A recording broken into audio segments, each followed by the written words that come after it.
And now, once again, Richard Thomas. Coma. According to the dictionary, it means a deep sleep, a stupor. But for anyone who's watched someone they love suffer from it, it's more like a living death. The family you're about to meet knows just how impossible it is to define the emotional impact a coma can have on your life. They watched as their child remained in this hopeless condition for months and months, until one night they stumbled upon a clue of how to wake her from this deep and endless sleep.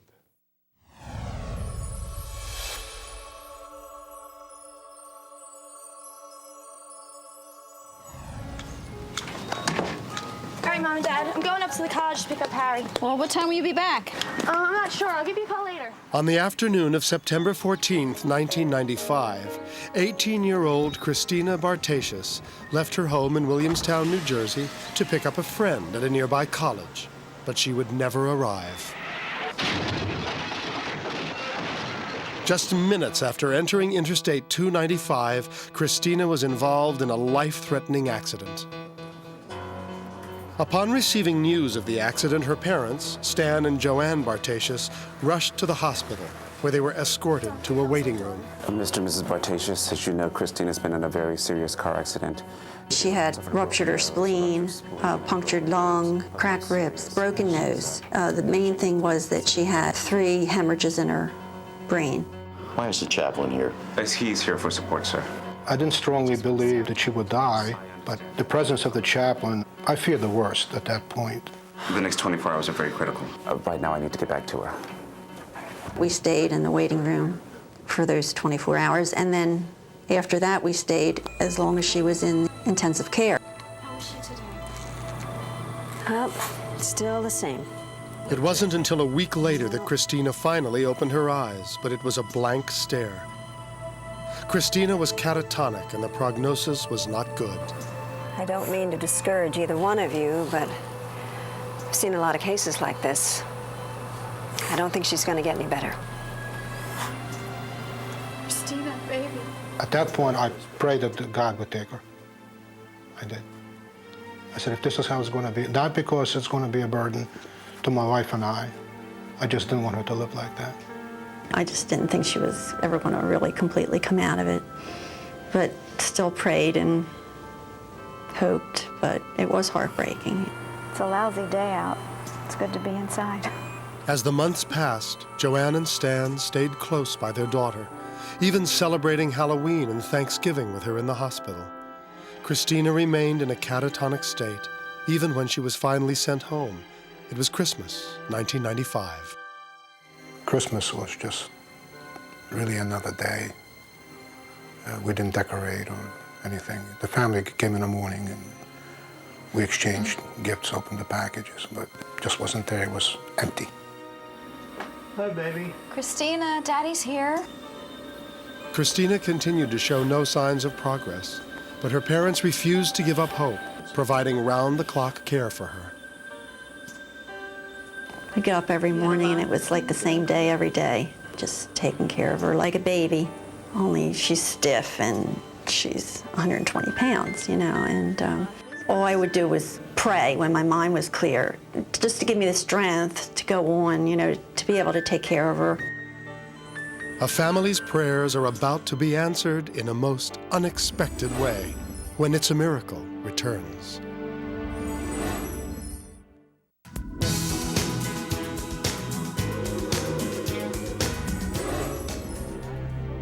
In September of 1995, Stan and Joanne Bartacius rushed to the hospital to be with their injured daughter, only to learn that she was in a deep and irreversible coma.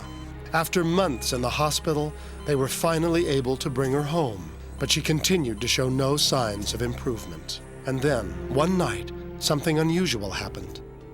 I was particularly exhausted. I put the TV on and I kind of dozed off.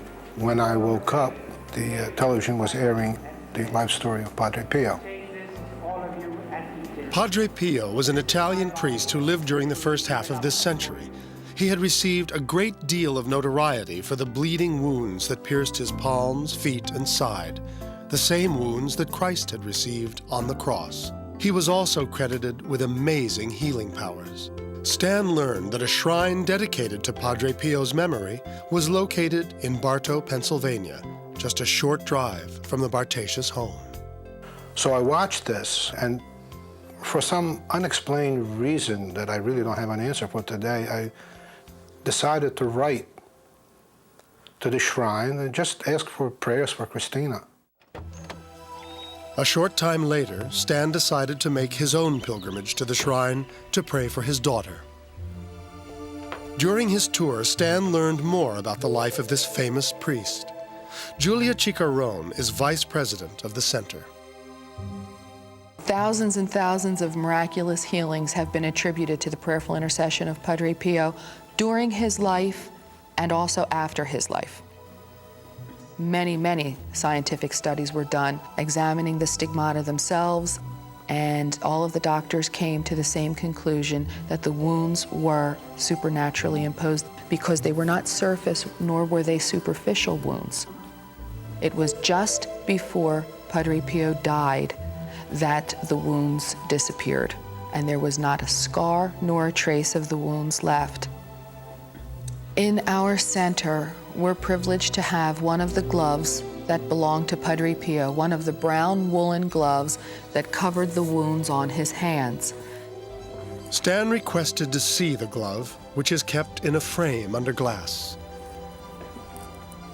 He had brought one of Christina's shirts with him to lay on the artifact and pray for Padre Pio's help in healing her. I felt a deep sense of relief, like a stone was lifted off my chest. It was very, very moving. When I returned, I had given the shirt to my wife, and she dressed Christina in this T-shirt. You better check the stand. Christina had turned 19 the day before, and leftover birthday balloons were still floating in her room during her regular physical therapy session. Oh, honey, Aunt Betsy called. Christina's eyes seemed to focus on one of the balloons floating near her bed. What happened next was truly astonishing. She reached for one when it came towards her, and then the phone rang. It was Christina's sister calling. Joanne guided the phone to her daughter, who actually took it and placed it by her ear. Didn't say anything, of course, but it was there. Oh, my God. I just felt that this was the beginning of something that's going to really start snowballing. And it did, but it was just a very slow snowball, you know, very, very slow. Over the next 6 months, Christina's condition steadily improved, and by September 1996, she had fully recovered. I very strongly believe that it was Padre Pio's intervention, with the Lord. An impressive new shrine to Padre Pio now replaces the original location that Stan visited 4 years ago. In August of 1999, It's a Miracle arranged for Christina to visit the shrine for the first time since her miraculous recovery. Oh, it feels magnificent to be able to walk in here and be physically and mentally okay. Every morning, I thank God that I have another day to live. It's unbelievable that she's the way she is. When we went to get the last test done to see what exactly happened with her brain, there was no signs of any damage or anything. So that proves that it had to be a miracle.